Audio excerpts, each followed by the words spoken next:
জয় গৌর, জয় নিতাই। আজ 31শে শ্রাবণ 1431 ও 16ই আগস্ট 2024 শুক্রবার, একাদশী পুত্রদা বা পবিত্রা। এই পুত্রদা একাদশীতে আমি শ্রী চৈতন্য চরিতামৃত পাঠ করছি। আজ আমি পাঠ করছি শ্রী চৈতন্য চরিতামৃতের আদি লীলা সপ্তম অধ্যায় পঞ্চতত্ত্বাখ্যান নিরূপণের শ্লোক 85 থেকে 91। নারায়ণ হে নারায়ণ, ভবভয়হরণম নারায়ণ। শ্লোক 85। পঞ্চম পুরুষার্থ প্রেমানন্দামৃত সিন্ধু, মোক্ষাদি আনন্দ যার নহে এক বিন্দু। শ্লোকার্থ: কৃষ্ণ প্রেমের আনন্দ একটি অমৃতের সমুদ্রের মতো, তার তুলনায় ধর্ম, অর্থ, কাম ও মোক্ষের আনন্দ এক বিন্দুর মতো নয়। ইতি শ্লোক 85। শ্লোক 86। কৃষ্ণ নামের ফল প্রেমা, সর্বশাস্ত্রে কয়, ভাগ্যে সেই প্রেমা তোমায় করিল উদয়। শ্লোকার্থ: সমস্ত শাস্ত্রে বর্ণনা করা হয়েছে যে সুপ্ত ভগবৎ প্রেম পুনর্জাগরিত করা প্রতিটি জীবের কর্তব্য। তোমার চিত্তে সেই প্রেমের উদয় হয়েছে, তাই তুমি অত্যন্ত ভাগ্যবান। ইতি শ্লোক 86। শ্লোক 87। প্রেমার স্বভাবে করে চিত্ততনু ক্ষোভ, কৃষ্ণের চরণ প্রাপ্তে উপজায় লোভ। শ্লোকার্থ: কৃষ্ণ প্রেমের স্বভাব হচ্ছে দেহ ও মনে চিন্ময় ক্ষোভের উদ্রেক করে এবং শ্রীকৃষ্ণের চরণারবিন্দের আশ্রয় লাভের প্রতি অধিক থেকে অধিকতর লোভের সৃষ্টি হয়। ইতি শ্লোক 87। শ্লোক 88। প্রেমার স্বভাবে ভক্ত হাসে, কান্দে, গায়, উন্মত্ত হইয়া নাচে, ইতি উতি ধায়। শ্লোকার্থ: কারো চিত্তে যখন ভগবৎ প্রেমের উদয় হয়, তখন তিনি স্বাভাবিকভাবে কখনো ক্রন্দন করেন, কখনো হাসেন, কখনো গান করেন এবং কখনো উন্মাদের মতো এদিক ওদিক ছোটাছুটি করেন। তাৎপর্য: এই সম্পর্কে শ্রীল ভক্তি সিদ্ধান্ত সরস্বতী গোস্বামী বলেছেন যে ভগবদ্ ভক্তিবিহীন মানুষেরা কখনো কখনো প্রেমের এই সমস্ত বাহ্যিক লক্ষণগুলি প্রদর্শন করে কৃত্রিমভাবে তারা হাসে, কাঁদে ও উন্মাদের মতো নৃত্য করে, কিন্তু তাতে তারা কৃষ্ণ ভক্তির পথে উন্নতি সাধন করে না। পক্ষান্তরে স্বাভাবিকভাবেই যখন দেহে ভগবৎ প্রেমের লক্ষণ প্রকাশিত হয়, তখন এই সমস্ত কৃত্রিম লোক দেখানো বিকারগুলি পরিত্যাগ করতে হয়। প্রকৃতপক্ষে চিন্ময় অনুভূতি থেকে হাস্য, ক্রন্দন ও নৃত্য আদির মাধ্যমে যে প্রকৃত আনন্দময় জীবন, তা হচ্ছে কৃষ্ণ ভক্তির মার্গে যথাযথভাবে অগ্রসর হওয়ার লক্ষণ। স্বতঃস্ফূর্তভাবে যারা নিরন্তর ভগবানের সেবায় যুক্ত, তারা এই স্তর প্রাপ্ত হন।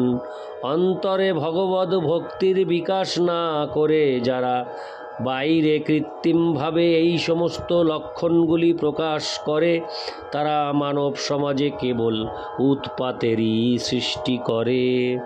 ইতি শ্লোক 88। শ্লোক 89 থেকে 90।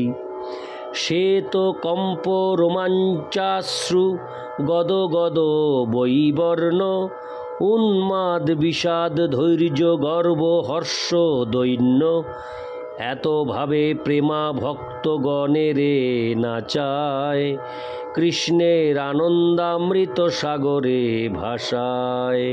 শ্লোকার্থ: সেদ কম্প রোমাঞ্চ অশ্রু গদগদ স্বর বৈবর্ণ উন্মাদনা বিষাদ ধৈর্য গর্ব হর্ষ ও দৈন্য, এগুলি হচ্ছে ভগবৎ প্রেমের কয়েকটি স্বাভাবিক লক্ষণ, যা হরে কৃষ্ণ মহামন্ত্র কীর্তন করার সময় ভক্তকে নাচায় এবং আনন্দামৃতের সমুদ্রে ভাসায়।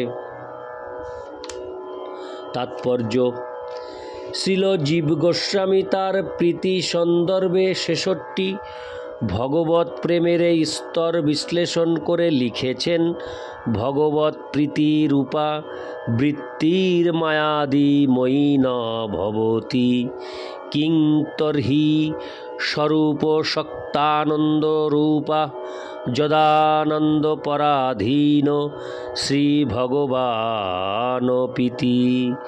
তেমনি নবষষ্ঠীতম শ্লোকে তিনি আরও বলেছেন: তদেবং প্রীতের লক্ষণং চিত্তদ্রব্যস্তস্য চ রোমহর্ষাদিকম, কথঞ্চিজ্জাতেহপি চিত্তদ্রোপে রোমহর্ষাদিকে বা ন চেদাশয় শুদ্ধিস্তদাপি ন ভক্তে সম্যগাবির্ভাব ইতি জ্ঞাপিতম আশয় শুদ্ধির্নাম চান্ন তাৎপর্য পরিত্যাগ প্রীতি তাৎপর্যং চ অতএবা নিমিত্তা স্বাভাবিকি চেতি তদিশেনম অপ্রাকৃত।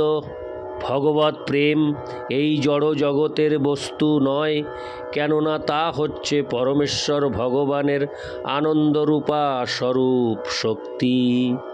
যেহেতু পরমেশ্বর ভগবানও তার আনন্দপ্রদায়িনী শক্তির পরাধীন, তাই কেউ যখন এই প্রকার ভগবৎ প্রেমানন্দের সংস্পর্শে আসেন, তখন তার চিত্ত দ্রবীভূত হয় এবং রোমাঞ্চ আদি লক্ষণ প্রকাশিত হয়।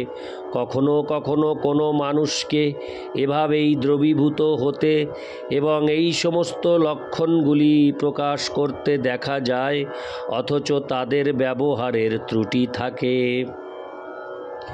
তখন বুঝতে হবে যে তিনি পূর্ণরূপে শুদ্ধ ভগবদ ভক্তির সিদ্ধির স্তরে অধিষ্ঠিত হতে পারেননি। পক্ষান্তরে যদি কোনো ভক্তকে ভগবৎ প্রেমানন্দে নৃত্য এবং ক্রন্দন করা সত্ত্বেও জড় বিষয়ের প্রতি আকৃষ্ট থাকতে দেখা যায়, তখন বুঝতে হবে যে তিনি শুদ্ধ ভগবদ ভক্তির পূর্ণতা অর্জন করতে পারেননি। এই শুদ্ধ ভগবদ ভক্তির পূর্ণতার স্তরকে বলা হয় আশয় শুদ্ধি। যিনি আশয় শুদ্ধির স্তরে অধিষ্ঠিত হয়েছেন, তিনি সব রকম জড় ভোগের প্রতি বিরক্ত হন এবং অপ্রাকৃত ভগবৎ প্রেমানন্দে সম্পূর্ণরূপে মগ্ন হন। তাই সিদ্ধান্ত করা যায় যে সব রকম জড় উদ্দেশ্য রহিত হয়ে শুদ্ধ চিন্ময় স্তরে যখন ভগবদ ভক্তি সম্পাদিত হয়, তখন আশয় শুদ্ধির লক্ষণগুলি প্রকাশ পায়। এগুলি হচ্ছে চিন্ময় ভগবৎ প্রেমের বৈশিষ্ট্য। সেই সম্বন্ধে শ্রীমদ্ ভাগবতে ১-২-৬ বলা হয়েছে: স বৈ পুংসাং পরধর্ম যত ভক্তিরোধোক্ষজে অহৈতুক্য প্রতিহতা জয়াত্মা সুপ্রসীদতি। পরমেশ্বর ভগবানের প্রতি অহৈতুকী ও অপ্রতিহতা প্রেম ভক্তি হচ্ছে সর্বশ্রেষ্ঠ ধর্ম, কেননা তার ফলে আত্মা সর্বতোভাবে প্রসন্ন হয়। ইতি শ্লোক 89-90, শ্লোক 91। ভালো হইল পাইলে তুমি পরম পুরুষার্থ, তোমার প্রেমেতে আমি হইলাঙ্গ কৃতার্থ। শ্লোকার্থ। হে বৎস, তুমি যে পরম পুরুষার্থ কৃষ্ণ প্রেম লাভ করেছ তাতে খুব ভালো হয়েছে। তার ফলে আমি তোমার প্রতি অত্যন্ত প্রসন্ন হয়েছি এবং আমি কৃতার্থ হয়েছি।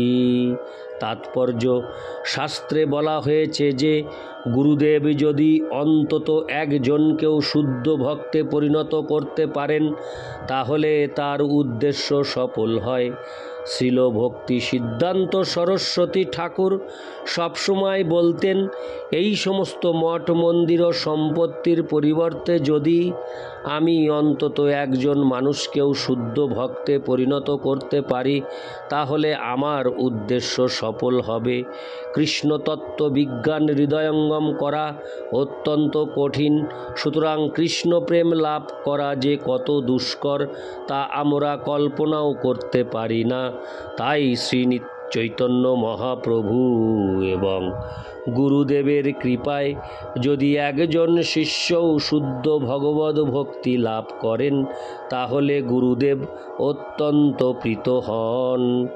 শিষ্য টাকা পয়সা নিয়ে এলে গুরুদেব প্রকৃতপক্ষে খুশি হন না, কিন্তু তিনি যখন দেখেন যে শিষ্য শাস্ত্রের বিধি নিষেধগুলি অনুশীলন করে পারমার্থিক পথে উন্নতি সাধন করছে তখন তিনি অত্যন্ত খুশি হন এবং তার কাছে নিজেকে কৃতজ্ঞ বলে মনে করেন।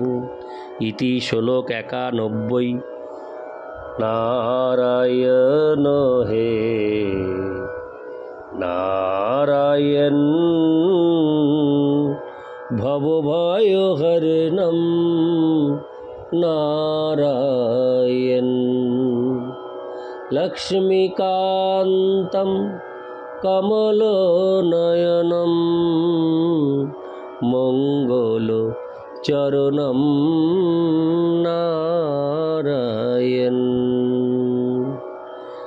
জয় গৌর, জয় নিতাই, রাধে রাধে, হরি बोल।